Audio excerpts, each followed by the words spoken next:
Hello, my name is Kenneth Calagar, and I'm going to share important details on how Manuel Roxas became the sixth president of the Philippines in his work in the office from 1946 to 1948. And in case you're wondering why he only served 2 years in the office, well, we'll talk about that later on. In 1946, as the nominee of the liberal wing of the Nacionalista Party, which later became the Liberal Party, when independence was declared on July 4th, because of the revolts of the Filipino people, he became the first president of the new republic.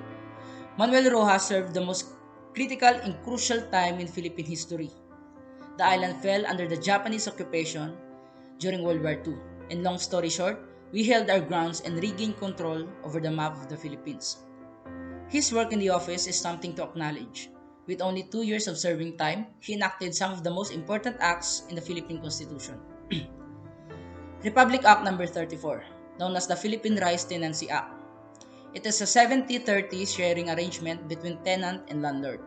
The 70% of the harvest will go to the person who shouldered the expenses for planting, harvesting, and the working animals.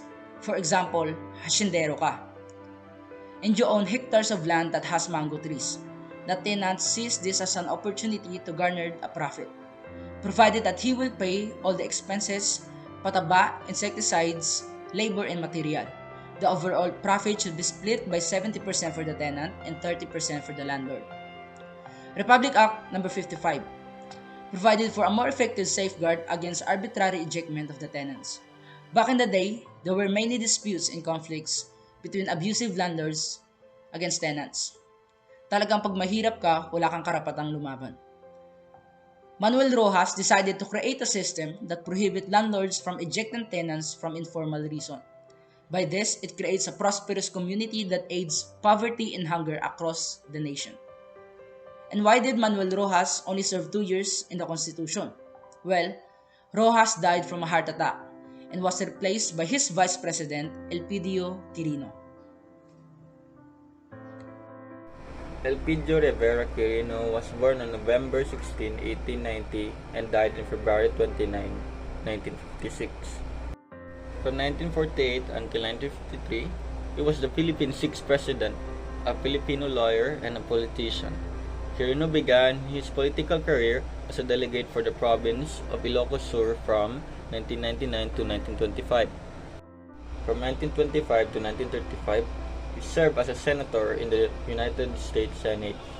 In 1934, he was appointed to the Philippine Independence Commission, which was dispatched to Washington, D.C., and was responsible for approval of the Tidings-McDuffie Act in the U.S. Congress.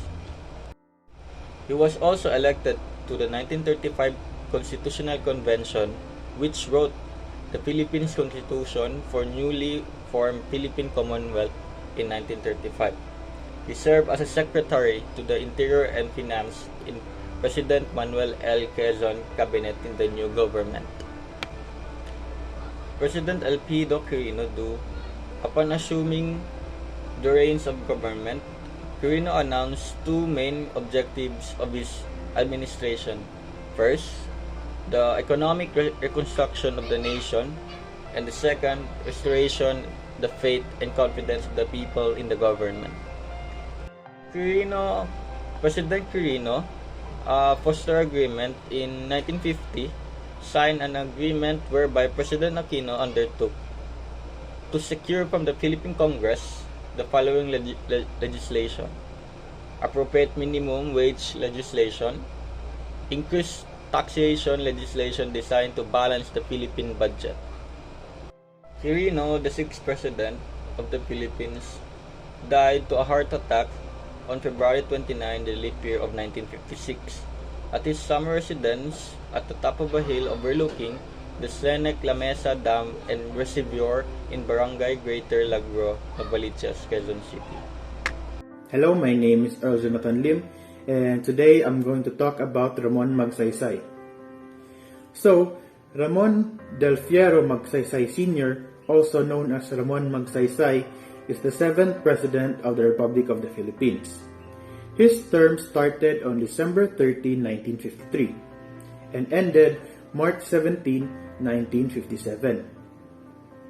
Ramon Magsaysay Sr. was born in August 31, 1907 in Iba, Zambales, Philippines. Ramon Magsaysay finished college in Jose Rizal College, where he got a degree in Bachelor of Science in Commerce during the year 1933. So, during the World War II, Ramon Magsaysay Sr. served as a guerrilla leader where he organized the military force in Western Luzon, which made it possible for the Americans and Filipinos to free Zambales on January 26, 1945. After the war, Ramon Magsaysay Sr. was appointed as military governor of Zambales. Also, during President Elpidio Quirino's term, he was appointed as the Secretary of Defense to deal with the threat of hukbalahap or hukbo ng bayan laban sa Hapon.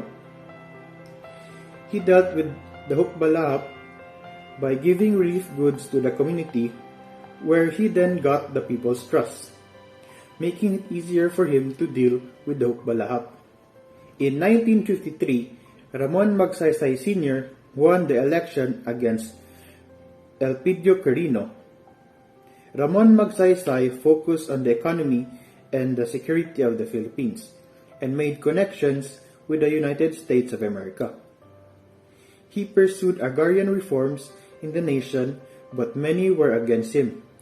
Even though many were against him, he was still able to give some farmers with lands.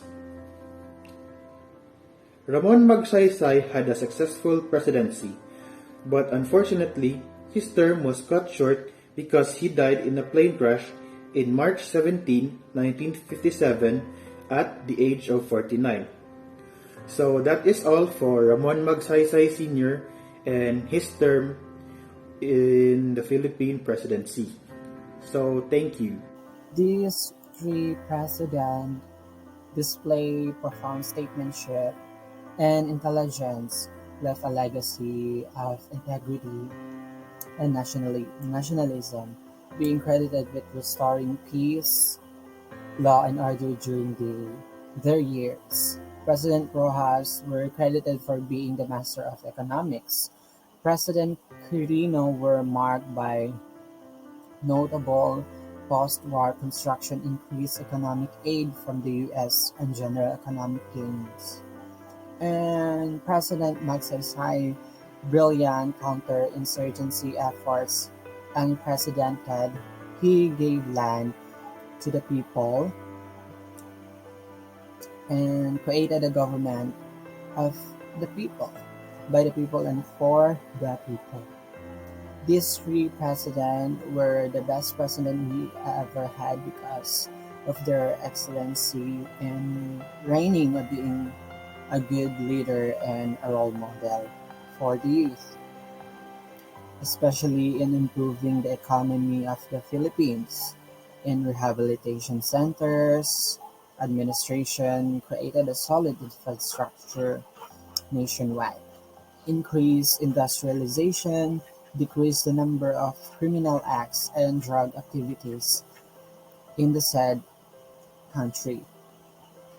Corruption-free government, strong military forces, and many more, that they did the same good things for the people of the Philippines. Good day everyone, I am Nicole and I am here to talk about some differences of our former presidents Manuel Roxas, Elpidio Quirino, and Ramon Magsaysay. So first things first, Manuel Roxas' full name is Manuel Acuña Roxas, while Elpidio Quirino, Elpidio Quirino y Rivera. And on the other hand, Ramon Magsaysay's full name is Ramon del Fierro Magsaysay. Manuel Roxas was born on January 1, 1892 at Roxas City. Elpidio Quirino was on November 16, 1890 at Vigan City. And Ramon Magsaysay was on August 31, 1907 at Iba, Zambales. So how did he become a president? Roxas was elected president of the Commonwealth in 1946 as the nominee of the liberal wing of the Nacionalista Party, which became the Liberal Party.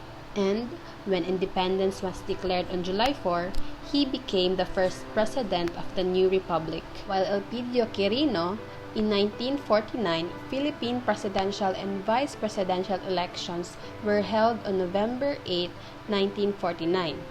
Incumbent President Elpidio Quirino won a full term as President of the Philippines after the death of President Manuel Roxas in 1948. And Ramon Magsaysay, in the election of 1953, he was decisively elected President over the incumbent Elpidio Quirino. So why did they die? Manuel Roxas died on April 15, 1948 at Clark Air Base, Mabalacat because of heart attack while delivering a speech at Clark Field, Pampanga in 1948. The same reason of Manuel Roxas, Elpidio Quirino also died because of heart attack on February 29, 1956. But Quirino died at his summer residence at the top of a hill overlooking the scenic La Mesa Dam and reservoir in Barangay Greater Lagro, Novaliches, Quezon City, while Ramon Magsaysay died on March 17, 1957 at Balamba Municipality of Cebu due to the plane crash in Cebu. That would be all, and I hope that you learned something from our discussion. Thank you and have a nice day.